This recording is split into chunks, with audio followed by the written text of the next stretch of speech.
Sofi update here on the 6th. So I'm going to keep it kind of simple because I'm not sure what kind of move we're going to get down to the targets. So we had a nice bounce today. Overall, I'm looking for, so we filled both of these gaps right here. We hit this bottom demand zone. Now we have daily supply at 836 to 940. I'm looking for a bounce to that zone, probably to the 0.5 fib at 840. And then another move down. So to keep it simple, I would just be hedging when we hit this zone. I have swing shares and I have long position. I'll be selling my swing shares in the pink box.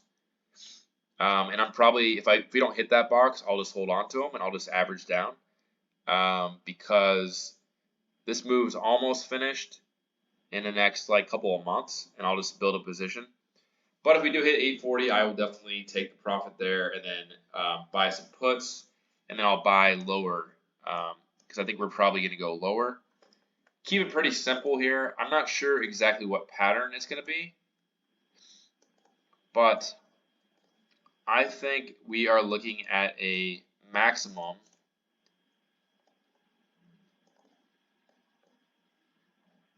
maximum of 528. That's actually a gap fill too.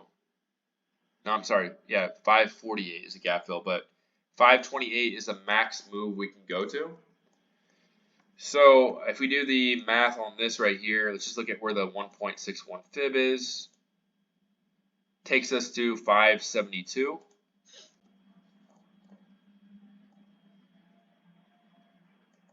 We'd pull back here to 644. And then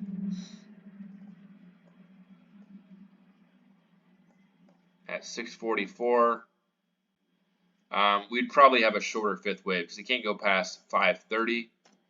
So that's one possibility. The other possibility is, considering these are both ABCs, so I have this as ABC right here. I have this as ABC as well. The other possibility is we come down here to 572, and these are both ABC moves. So ABC, ABC, ABC, down here to 572. This would most likely be a first wave.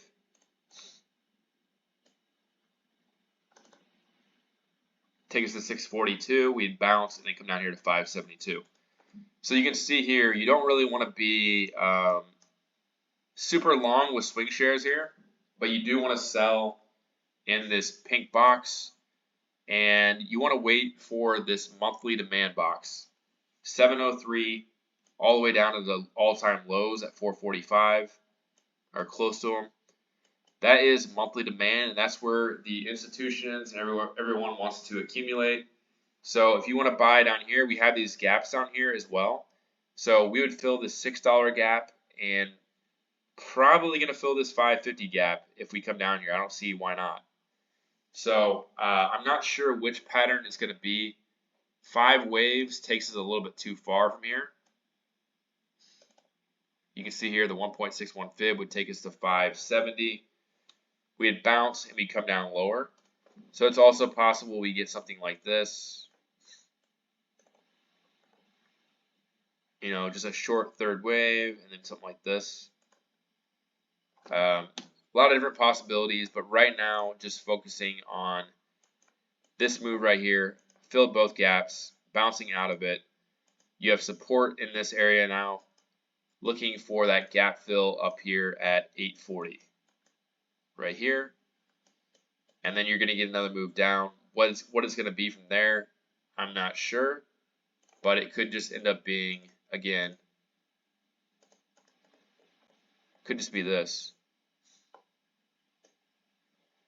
The 1.61 fib is at 640. 572 would be the target, and that would be it. And then that would be the end of the second wave. So I think we're bouncing into OPEX. I'm looking for at least 835. I think max pain's at $8, so maybe we come up here earlier than that, fall back to $8, and then a move down here to probably 645. And that would complete the second wave into mid to late March.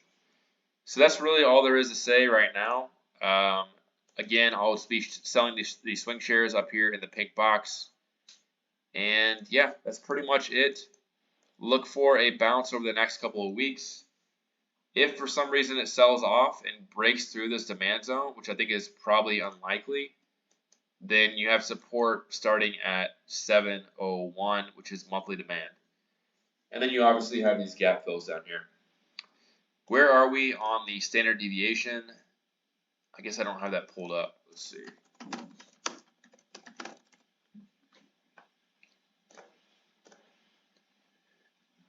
You can see here on the daily, this is pretty good way to see where we're at. I would say if we come down, if we bounce up to 845 and then come down here to 645, that could also be the bottom as well. Could just be ABC right here. Because again, if you come down here to 550, we're going to be about 3 standard deviations. 640 is right at the bottom of the channel, and then that could be the end of the second wave as well, and then we could move up. On the weekly,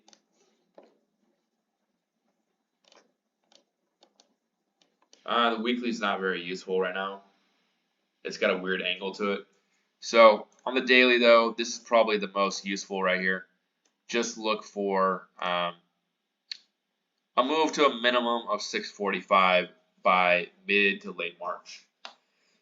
That's it for now. Leave me a comment. Let me know what you think. And I will do another update here probably in the next couple of days. Let's see if we can get that bounce to 835.